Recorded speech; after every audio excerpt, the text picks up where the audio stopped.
शादी के 2 दिन बाद सुलेमान साहब के दोस्त अमीन साहब अपनी बीवी आयशा बेगम के साथ सुलेमान को शादी की बधाइयां देने आए। अमीन साहब सुलेमान के स्कूल के टाइम के दोस्त थे और एक बहुत बड़े डॉक्टर भी थे। सुलेमान साहब ने आगे आकर उनका वेलकम किया और दोनों गले मिले। गले मिलते हुए अमीन साहब ने उनसे कहा, माफ़ी चाहूँगा शादी में नहीं आ सका क्योंकि मेरा बेटा आसिम पूरे 6 सालों के बाद इंडिया आया है और हम उसे ही लेने एयरपोर्ट गए थे। ये सुनकर सुलेमान साहब ने बोला, अरे वाह, कैसे हैं आसिम मियाँ? सुलेमान साहब खुश होते हुए पूछते हैं, वो ठीक है, उसे अपने कुछ दोस्तों से मिलना था इसलिए वो बाहर गया है। लेकिन दोस्त, एक बात मुझे समझ नहीं आई, अलीशा घर में सभी बहनों से बड़ी है, उसकी शादी से पहले आलिया और अमायरा की शादी क्यों की? और फिर सुलेमान साहब ने अपने स्कूल के दोस्त को सारी बात बता दी। फिर अमीन साहब ने कहा, दोस्त, आज तो मेरे मन में अलीशा बिटिया के लिए इज्जत और भी बढ़ गई है। इस दुनिया में ऐसे इंसान बहुत कम हैं जो दूसरों के बारे में सोचते हैं और हमारी अलीशा उनमें से एक है। अमीन साहब ने अलीशा को तारीफ करते हुए कहा और कहा, वो शादी होकर जहां भी जाएगी उस घर को रोशन कर देगी, अपने साथ रहमतें और बरकत ले जाएगी। ऊपर वाले से बस यही दुआ करूंगा उसे एक अच्छा ससुराल और एक अच्छा पति मिले।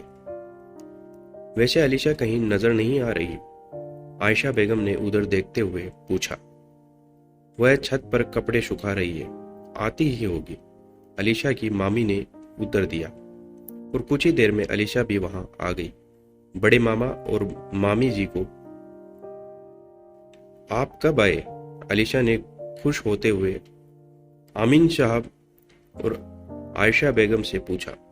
बस कुछ ही देर पहले आए थे बेटा, अमीन साहब ने उत्तर देते हुए कहा। इतने में अलीशा कहती है, आप बातें कीजिए, मैं आपके लिए गर्मा गर्म खाना बनाती हूँ। आप हमेशा बिना खाना खाए चले जाते हैं, आज कोई भी बहाना नहीं चलने वाला है। हाँ हाँ, क्यों नहीं, आयशा बेगम ने मुस्कुराते हुए कहा।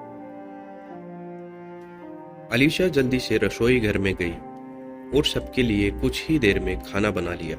सबने खाना खाया और साथ ही उसकी तारीफ भी की। और फिर आयशा बेगम अलीशा से कहती है, अलीशा बेटा, थोड़ा खाना हमारे बेटे के लिए भी पैक कर दो, उसको ये सब बहुत पसंद है। अलीशा कहती है, हाँ मामी जी, मैं अभी पैक करती हूँ। ये कहकर अलीशा किचन में गई और खाना पैक करके ले आई और थोड़ी देर बाद वह वहां से चले गए। रास्ते में जाते हुए अमीन साहब अपनी बीवी से कहते हैं, अलीशा कितनी नेक और समझदार बच्ची है। जी, बहुत ही सुंदर और अच्छी बच्ची है, अपने मामा और मामी की आज्ञाकारी बेटी है और बहुत ही सुलझी हुई है। खुद से पहले दूसरों के बारे में सोचती है, नहीं तो ये आजकल के बच्चे कहाँ किसी की सुनते हैं। आपने सही कहा आयशा, और अगर ये नेक बच्ची हमारे घर की बहू बने तो? आमीन साहब ने अपनी पत्नी से पूछा। आयशा बेगम खुश होते हुए कहती है, आपने तो मेरे मुंह की बात छीन ली, मैं भी यही कहने वाली थी। उमर साहब खुश होते हुए कहने लगे, हाँ, बच्ची बहुत अच्छी है, एक छोटी सी कमी के कारण उसे इतनी बड़ी सजा नहीं मिलनी चाहिए। और वैसे भी इंसान के चरित्र को देखना चाहिए, न कि उसकी बाहरी खूबसूरती को। फिर बेगम कहती है, जैसी सोच हमारी है, क्या हमारा बेटा भी वैसे ही सोचेगा? हम अपनी पूरी कोशिश करेंगे, आमीन साहब ने उनकी तरफ देखते हुए बोला।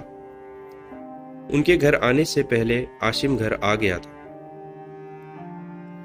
आसिम अपने पिता के हॉस्पिटल में हार्ट सर्जन की तैयारी कर रहा था। यह अस्पताल आमीन के दादाजी के नाम पर बनाया गया था, जहां पर मरीजों का हार्ट का इलाज बहुत ही कम पैसों या जरूरत पड़े तो बिना पैसों के किया जाए। और अपने दादा के इसी सपने को पूरा करने के लिए आसिम ने इसकी पढ़ाई की थी। आसिम भी एक नेक और आज्ञाकारी बेटा था। आसिम अपने माता पिता को देखा तो बोला, अब्बू अम्मी आप कहाँ थे? मैं भी बस अभी घर आया हूँ, देखा तो आप नहीं थे। बेटा, आपको हमारे दोस्त सुलेमान का पता है ना? बस उन्हीं के घर गए थे, कल उनकी बेटियों की शादी थी, कल तो नहीं जा पाए तो सोचा आज ही जाकर उनको मुबारकबाद देकर आए। अच्छा, सुलेमान अंकल कैसे हैं वो? आसिम ने पूछा। वो अच्छे हैं, बस तुम्हें ही याद कर रहे थे, आमीन साहब ने कहा। आयशा बेगम ने आसिम से पूछा, बेटा तुमने खाना खाया? आसिम बोला, नहीं अम्मी, मैंने अभी खाना नहीं खाया। ठीक है, तुम फ्रेश हो जाओ, मैं खाना लगाती हूँ। और कुछ ही देर में आसिम फ्रेश होकर हॉल में आ गया और डाइनिंग टेबल पर बैठ गया और खाते हुए कहता है, अम्मी जान खाना बहुत स्वादिष्ट बना है। मेरी अम्मी जान कितना स्वादिष्ट खाना बनाती हैं। आयशा हंसते हुए बोली, बेटा ये खाना मैंने नहीं, अलीशा ने बनाया है। कौन अलीशा? आसिम ने अचंभित होते हुए पूछा। अलीशा सुलेमान साहब की भांजी है। अच्छा, वही जिनकी कल शादी हुई है? नहीं, वो तो सुलेमान साहब की बेटियों की थी, अलीशा की अभी तक नहीं हुई। और कुछ ही देर में आयशा बेगम ने आसिम को सारी बातें बताई और अलीशा की हाइट के बारे में भी बताया। ये सब सुनने के बाद आसिम बोला, समाज में आज भी लोग चरित्रता को नहीं, सुंदरता को अहमियत देते हैं। अगर लोग सुंदरता के पीछे भागना छोड़ दे तो समाज में बहुत कुछ बदल सकता है। आयशा बेगम को अपने बेटे की बातें बहुत अच्छी लगी, क्योंकि उनका बेटा भी उन्हीं की तरह अच्छे ख्यालों वाला है, और इसलिए उन्होंने देर न करते हुए आसिम से पूछा, क्या तुम अलीशा से शादी करोगे? यह सुनकर आसिम बोला, यह आप क्या कह रहे हो मम्मी? मैं अभी अभी तो इंडिया आया हूं और इतनी जल्दी शादी? इस कहानी का पार्ट 4 जल्दी ही आएगा।